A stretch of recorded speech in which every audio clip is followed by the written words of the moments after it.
The following is an extract from the book The Thrones of Beauty, Her Abominations and Paradoxes.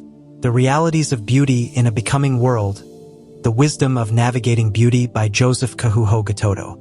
Contact the author regarding this and other materials on 071565693/01166711545. Introduction. Within the possibilities of existence and the realities of being, dovetailed with expressions of beauty and the realities of her realm, you may settle for a beautiful abomination, for beauty's paradox, or for beauty's perfect imperfection per her diverse expressions and articulations. Yet, it all depends on how properly you've mastered beauty's propension, that ordained ordination from beauty's creative work in you. The evolution of the same in becoming terms is likewise paramount to what you end up with and who you end up with. For man and his tastes, like seasons, are subject to diverse shifts, and for want of peace built on the platform of experience, men often shift their ordinations. This happens to fortune's end or to an unfortunate end, a common reality in ordinations, and of ordinations, in a becoming universe where all things are inevitably subject to change and are ever becoming. Nevertheless, beauty is a realm in the realms of men, a domain in their existence and of their existence, one that must be navigated towards higher possibilities of existence and higher realities of being. Still, beauty is a primary element in the noblest of human institutions, marriage. Ergo, how well you navigate beauty determines your realities in the above-said institution. It is, however, sad and most grieving that our generation has little to no understanding of beauty. Alas, the tragedy of our age is the thought that beauty is entirely deceptive. A lie, and not just a lie but a most eloquent deception that has deprived men of virtues embedded in beauty. Her wealth is unseen, unappreciated, and therefore ignored. Men have been deprived of a great wealth, an infinite richness that heals the soul, furnishes the mind, and renews the spirit. Wherefore, the soul starves, the mind is famished, and the spirit is malnourished. It is a known truth, and an indisputable certainty, in the realms of the spirit among spirits, that beauty embellishes the soul, restores the mind, and strengthens the spirit. Note to reader, I greatly recommend the book Beauty, Why You Are Beautiful in the same series. Much is stated therein regarding beauty that will not be stated hither. Still, for a broader understanding of matters herein discussed, it would be prudent, within the confines of this work, to gather the recommended intelligence. Chapter 1. Beauty's Paradox. There is a woman lovely to behold, fair upon the eyes, and glorious in physical form. Her body speaks of symmetry. Her physical architecture is well versed in justice, equity, equality, and nobility. Yet, her soul is devoid of such virtues. A handsome face is not a comely soul. An appealing appearance is not an admirable soul. An attractive form is not a lovely soul. This is beauty's doing. Her paradox in the majesty of its wisdom.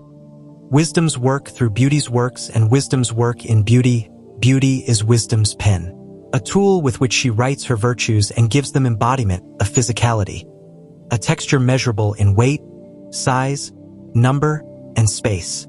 All of the virtues of wisdom, grafted in beauty, have physicality in every form.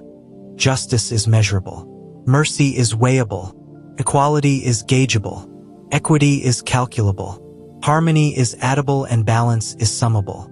The virtues of wisdom, her potencies and powers, are tangible in the man and felt in the woman. Yet, of the two, the woman is and has been highly favored by beauty. In the woman, beauty has magnified her nobility from the man, and in the man, for the woman was taken from man.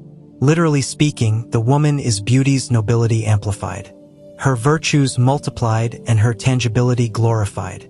Ergo, the woman is more prone to beauty's paradox than the man. She embodies it more frequently than her masculine counterpart. Nowhere does beauty dominate and eloquently express its paradoxical expression than in the woman. Wherefore, women are apt to be fairer in form but less fair in soul. Women are prone to unbalanced scales than men. For to her, and in her, is laid beauty's crown in physical terms. She is entrusted with beauty's crown and tested in the ways of beauty more than the man. To whom much is given, much is expected. yet both are tested by beauty and tested in beauty. Volume 1. The Woman and Beauty.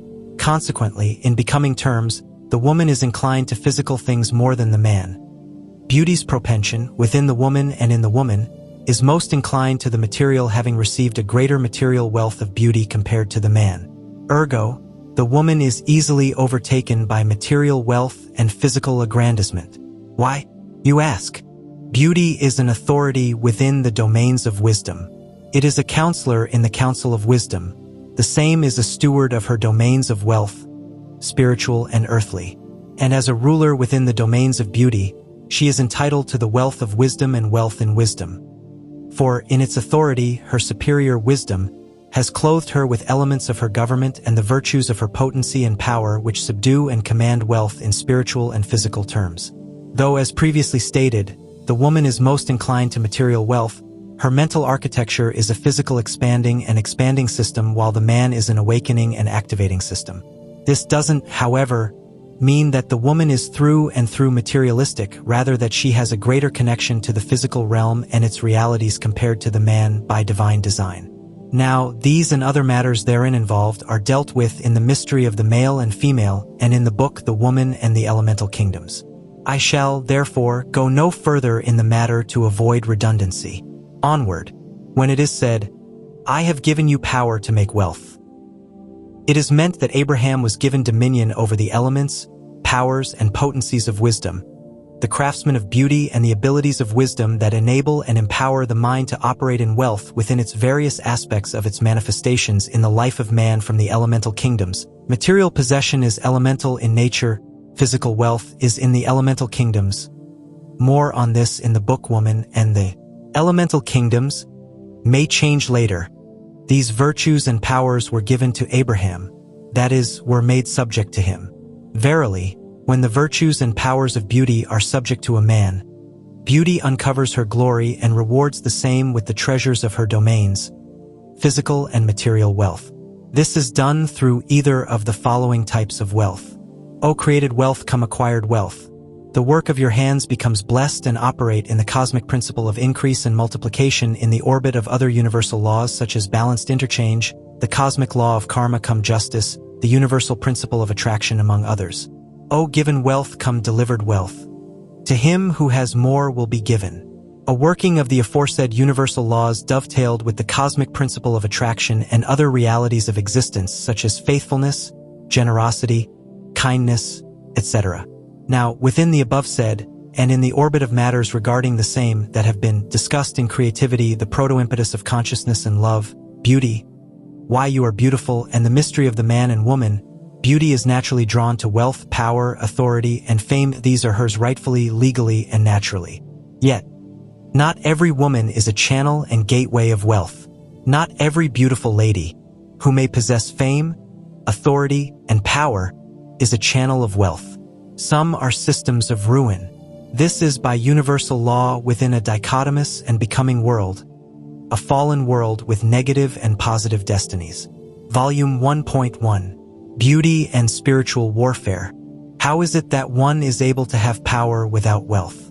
There is power beyond the material. There is a force greater than money and a system of influence beyond material power. To wit, it is spiritual authority. Have you not seen that there is a woman that makes a man of wealth poor? And what is that if not power? Are you not aware that a poor and beautiful woman can subdue a king? Alas, every great man can be turned into a morsel of bread through the power resident in a woman. Verily, beautiful women are a strategy in warfare, and a handsome face is the ruin of many godly women. And so, this power, this influence and authority is not restricted to wealth. It is a power of form, a power in form. It is material yet spiritual at its core. It is spiritual authority in physical form. Wherefore, many are unarmored by beauty and subdued by its charm. The wise that fails to master her graces are turned into fools by her mighty power when they fail her test. For verily, beauty is a test for the wise and wisdom is a test for the beautiful. The wise must navigate beauty to attain her wealth and majesty, and the beautiful must search wisdom to attain its glories and majesty. Yet, in their pursuits lies the trap, the strategy of warfare that subdues or lifts.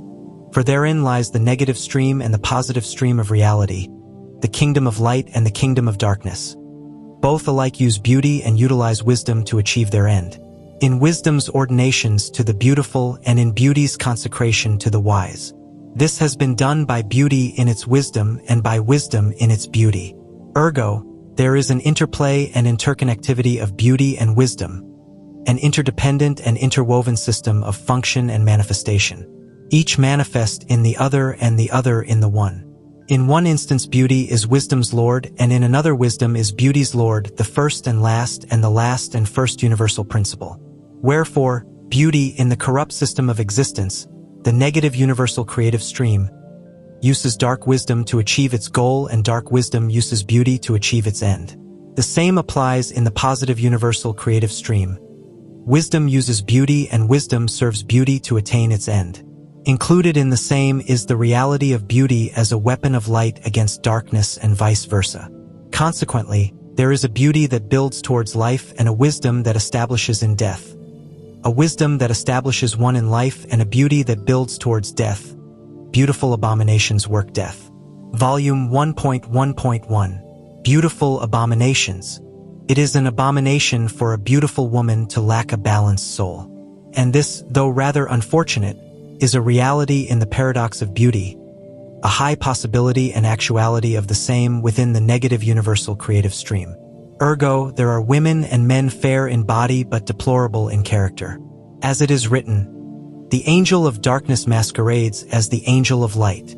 Again, darkness clothes itself in light, and verily it is so, for in another layer of reality within the dwellings of God, He has made thick darkness His dwell and thick darkness His covering. God is light, light covered in darkness, light clothed in darkness. Wherefore, not every pulchritude face contains light. There are lovely and balanced forms that conceal darkness and some are darkness embodied in the soul. These are beautiful abominations, a beauty that leads to death and a death clothed in beauty. It is, therefore, right and prudent to note that the aforesaid is not by accident.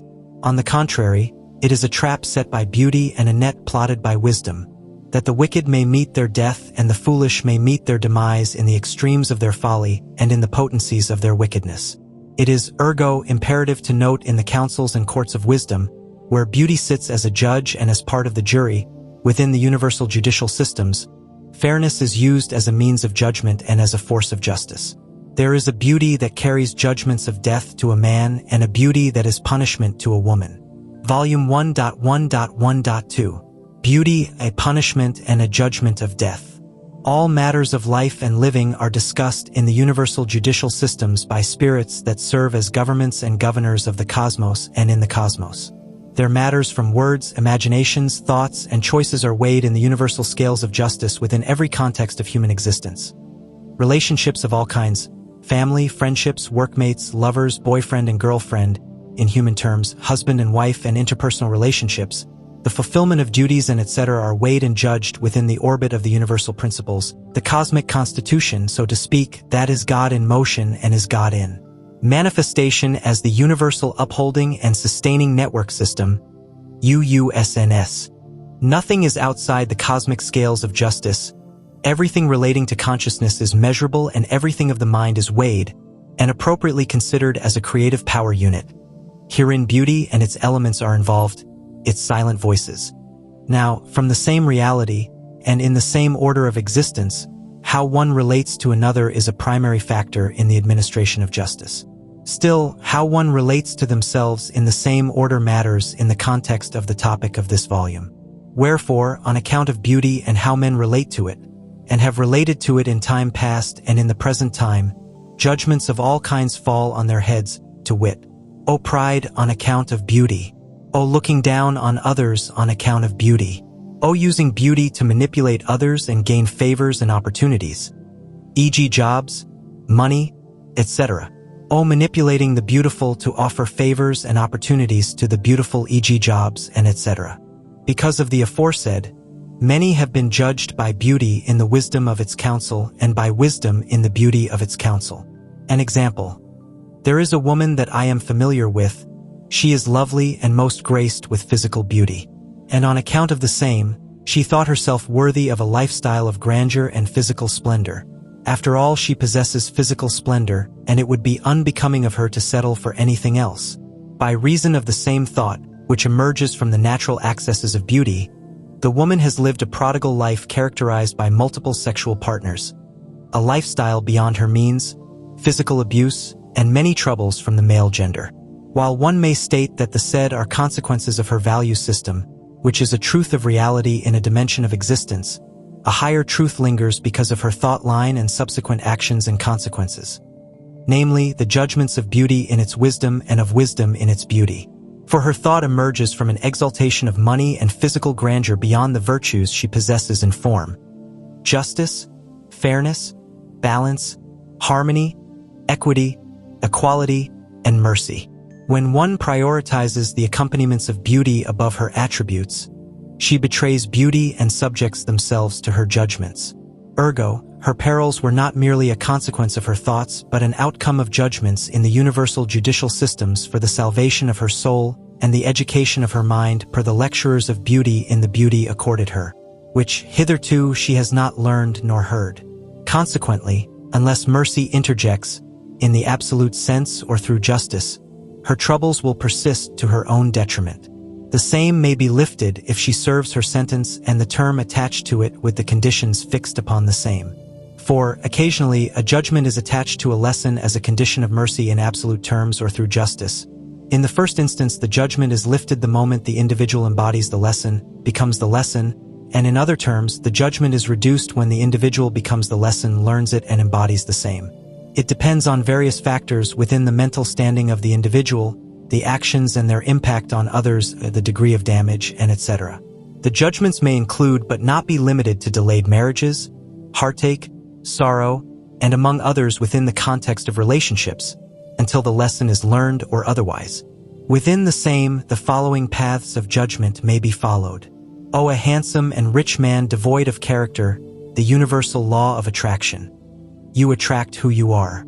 Ergo, who you are, your thoughts, imaginations, and mental inclinations become used as a platform of judgment within the ambit of your state of consciousness and the immediate state of awareness paired with the moment point of awareness within the immediate state of awareness. You become your own judgment. The handsomeness in this instance will be in varying degrees of beauty, a matter to be discussed later. O a wealthy man devoid of character. A judgment based on an aspect of what you are, within your value system, wherein money is the utmost point of attraction and not character. The same is within the workings of the cosmic principle of attraction and considers the state of consciousness, the immediate state of awareness within the state of consciousness, and the moment point of awareness in the immediate state of consciousness within the state of consciousness. In either or of the aforesaid instances, the woman or even man will end up being used for sexual pleasure and may also be abused morally, emotionally, and physically on account of the perception that she or he is merely in the relationship on account of material possessions and pursuit of a lifestyle in accord with her judgments within the negative stream of awareness. Again, for the redemption of the individual, the beauty accorded them may be scarred, disfigured, or etc. for the salvation of her soul and the redemption of her mind. Nothing happens by chance. To be puffed up on account of beauty is death. Wherefore, the individual in question encounters beautiful abominations, lovely women and fair men devoid of justice, mercy, equity, equality, balance, harmony, and associated characters such as self-control and moral uprightness. Of such it is said by the heavens, God gave them over to their own passions, imaginations, and thoughts dovetailed with inclinations within the negative universal creative stream and the destinies therein involved. God gave them over to a debased mind, to do those things which are not fitting, being filled with all unrighteousness. Romans 1 verse 28 NKJV. In the same vein, many have died single, others have married in latter times within the domain of flesh and the will of the flesh under the dominion of mammon on account of the love of money. Didn't Samson meet a beautiful abomination? Wasn't he brought to naught by a beautiful abomination who prioritized money more than him? And what was the same, but a judgment brought upon Samson on account of his pursuits in the orbit of his inclinations? Wasn't Delilah a mirror of Samson? Samson's attraction to Delilah was based on the universal principle of attraction. Delilah was a trap set by beauty in the wisdom of its counsel, and a net prepared by wisdom in the beauty of its counsel. It is prudent to note, your inclinations and value system make certain realities and experiences cosmic inevitabilities. Wherefore, in certain terms within the mental framework of Samson, Delilah was a cosmic inevitability. Still, in the mental systems of Delilah and her value system, Samson was a cosmic inevitability. There are things you make a must. There are probabilities, but they become necessities of experience due to your mental state. That is why it is said, God gave them over to their depraved mind, viz., to the inclinations, priorities, and value systems of their mind. Ergo, beware of your own mind. Be cautious of your mental patterns and inclinations. Mind your mind, rule your mind, and govern your heart. Volume 1.1.2. The law of inversion come the inverse principle. Now, with the above said example, the universal law at play is the cosmic principle of inversion, an offshoot of the universal principle of first and last and last and first. The least is the greatest and the greatest is the least in another layer of reality, within the same reality and beyond the same reality. That is, wealth, power, fame, authority, and favor accompany beauty, but they are not superior to beauty. Yet, the woman in question and many others, men and women, have made wealth, power, fame, authority, and favor superior to beauty and pursue them instead of seeking out the attributes and creative elements, potencies, and powers of beauty. They have made the last first and the first last. This results in troubles within the divine orders of existence. For though the first can be made last by divine order and the last can be made first by divine ordination, one must be prudent to understand the divine terms and conditions about a particular beauty and reality of existence in individuals. There are some who are first in beauty but last in wealth, and some that are last in beauty and first in wealth. Regardless, both need to understand their realities are ordinations within the possibilities of beauty and the ordinations of wisdom within the domain of beauty. Again, the situation is noble and the subsequent happenings, cosmic inevitabilities, are imperatives of their becoming per the absolute and probable aspects of their destiny in the cosmic principle of possibility and their respective probable conception and birthing systems therein contained. Now, when one is made first in wealth and last in beauty, they attract the beautiful on account of wealth, and when one is made last in wealth but first in beauty, they are attracted to wealth and the wealthy and attract the wealthy. The same way beauty is attracted to wealth, wealth is attracted to beauty. Though this is not always the case within the possibilities of beauty and its domains. There are various possibilities with varying degrees within beauty and in wealth per the cosmic principle of inversion and the universal law of increase and multiplication.